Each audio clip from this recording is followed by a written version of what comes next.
Olá, pessoal, sejam todos bem-vindos à série de podcasts do canal Ouvindo História. Eu sou Carla Patrícia, aluna do 8º bloco do curso de Licenciatura Plena em História da UESP, e hoje nós vamos falar um pouco sobre a cultura de resistência dos escravizados no Piauí oitocentista.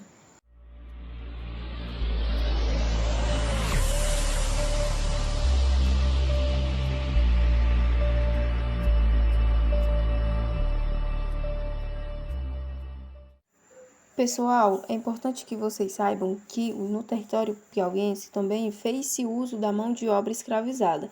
As primeiras fazendas que foram surgindo no Piauí foram a partir de Domingos Afonso Mafrense, que ele foi possuidor de terras piauienses. Depois passou-se a administração para os jesuítas, que depois tiveram seus bens confiscados por ordem do Marquês de Pombal. Essa nova administração, por ordem do Marquês de Pombal, dividiu essas terras em 3 departamentos, que ficou conhecido como Canindé, que ficou localizada à margens dos rios Canindé, Nazaré, que ficou situado ao longo do rio Parnaíba, e Piauí, que ficou situado à margens do rio Piauí, que hoje é uma região que compreende São Raimundo Nonato. Assim, esses espaços cotidianos das fazendas, eles eram centrados na criação do gado bovino e cavalar. O criatório ele era extensivo, ou seja, desenvolvido em grandes extensões de terras e dependendo quase que exclusivamente dos recursos naturais. Existia uma diversificação das tarefas dos serviços, ou seja, eram distribuídos das mais diferentes formas, e também era um espaço que era marcado por labutas diárias que marcavam o cotidiano das fazendas, com a exploração do trabalho e a exigência de disciplina.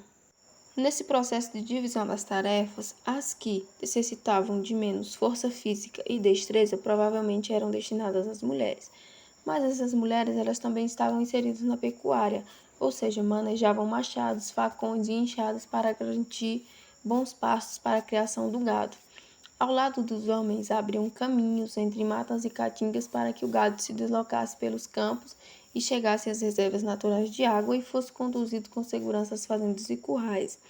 Elas eram também curraleiras, ou seja, responsáveis por manter os animais presos em currais, cuidando dos seus ferimentos, alimentando e dando água. E também eram amansadoras de animais. Essas mulheres, elas também vão estar inseridas na construção, ou seja, elas vão estar lá inseridas cozinhando e lavando roupas para os trabalhadores da nação, que vão ser os serventes, pedreiros, carpinteiros e mestres de obras, que vão ser tarefas exercidas basicamente por homens. E também nessa gama de serviços exercidos pelos homens, vamos ter os vaqueiros, que vai ser basicamente alguém que atende com mão de obra a qualquer atividade que seja solicitada pelos administradores e pelas autoridades. Contudo, pessoal, como o próprio título do nosso podcast sugere, a gente pretende falar sobre resistência dos escravizados. É importante que vocês saibam que esses espaços eles eram marcados por lutas e resistências, e não somente nos espaços de fazendas. No espaço urbano também existiu resistência dos escravizados, porque também existia um certo controle sobre a circulação, sobre a cultura desses escravizados nesses espaços, que a gente vai falar um pouco mais à frente. Primeiro, esses espaços de fazendas eles eram marcados pelo controle, pelo domínio senhorial, pela violência. A historiografia ela vai falar sobre isso. Nesse contexto de fazenda, o principal vai ser Solimar. Ele vai dizer que uma das principais formas de controle nesse contexto de fazenda, para poder ter essa mão de obra ali disponível a ser explorada, seria o sistema de quartas, que os escravizados eles teriam direito a receber parte da sua produção do gado. Só que isso era mentira, porque eles visavam criar uma ilusão de o escravizado poder se apropriar de parte do seu trabalho, só que não era verdade, era uma mentira, ele não conseguia ter acesso depois a essa acumulação de patrimônio, ou seja, e além de não poder passar isso de pai para filho. Pessoal, eu falei que esses espaços eles eram marcados por lutas e resistências. O que eu quero dizer com lutas e resistências? É que essa relação entre senhor e escravizado, ela se dava de maneira conflituosa. Por que de maneira conflituosa? Porque o escravizado ele se colocava de maneira ativa dentro desse sistema. Ele tinha ciência que estava tendo a sua mão de obra explorada em favor do enriquecimento do senhor de escravo. A historiografia ela também se propõe a falar sobre esta temática. A historiografia nada mais é do que a escrita da história. E um historiador que a gente pode destacar nesse contexto é Clovis Moura. Ele vai dividir essa resistência dos escravizados nesses espaços entre passivas e ativas. As passivas elas vão ser os suicídios, as fugas individuais ou coletivas, a organização de quilombos. E as ativas, elas vão ser as revoltas, as guerrilhas nas matas e estradas e a participação em movimentos não escravos e a própria resistência armada dos escravos. E também a gente pode destacar a Falsi, que ela vai entender que esse protesto escravo, ou seja, essa resistência escrava, ela estava presente tanto nas fugas, que a gente já citou, nas revoltas e no medo gerado pela violência dos donos, nos suicídios, nos assassinatos, nos infanticídios, na inutilização do material de trabalho, no desgaste dos animais, no mau cuidado com o gado e até na rebeldia quilombola no Piauí, que a gente sabe que no Piauí tem territórios quilombolas ainda, e principalmente em São Raimundo Nonato. Eles eram resistentes ao sistema escravista, ou seja, se colocavam de maneira ativa, indo contra o ideal de escravo, coisa que é colocado pela historiografia tradicional, ou seja, a objetificação do escravizado. Um objeto que poderia ser vendido a qualquer momento, um ser passivo ao sistema ao qual estava inserido.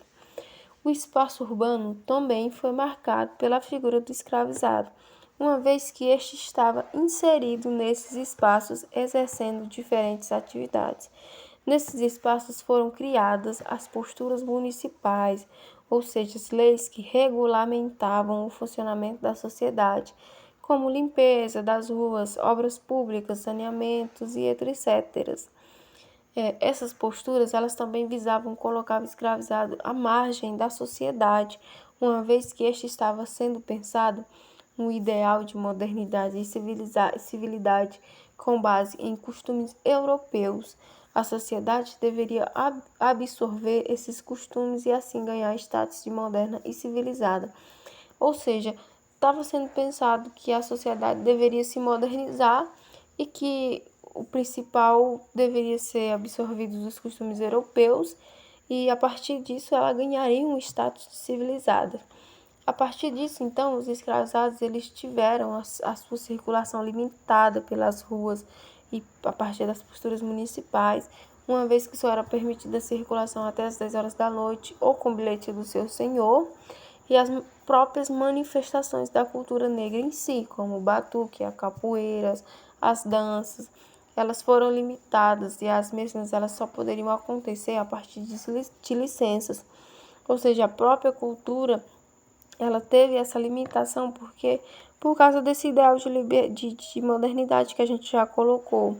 Esses costumes eles não deveriam ser absorvidos pela sociedade, por isso eles estavam sendo reprimidos. E a sociedade ela vai oscilar entre permitir ou não essas manifestações da cultura negra. Ora, era permitido para evitar males maiores, como as revoltas, uns levantes maiores, e outra era restrita porque ela se apresentava em desarmonia com esse ideal de modernidade que estava sendo pensado. Portanto, pessoal, a gente pode observar que o escravizado ele foi resistente à própria exploração da mão de obra dele e às questões da própria manifestação da cultura negra, porque como a gente pode observar, a sociedade ela visou também proibir manifestações da cultura negra, que as raízes desses escravizados elas também foram proibidas de ser praticadas nesses espaços urbanos, e esse espaço rural ficou mais marcado pelo esse domínio senhorial, por esses inspetores de fazenda que estavam nesses espaços. Ou seja, o escravizado ele foi resistente nesse sentido, porque foi um espaço marcado por esses conflitos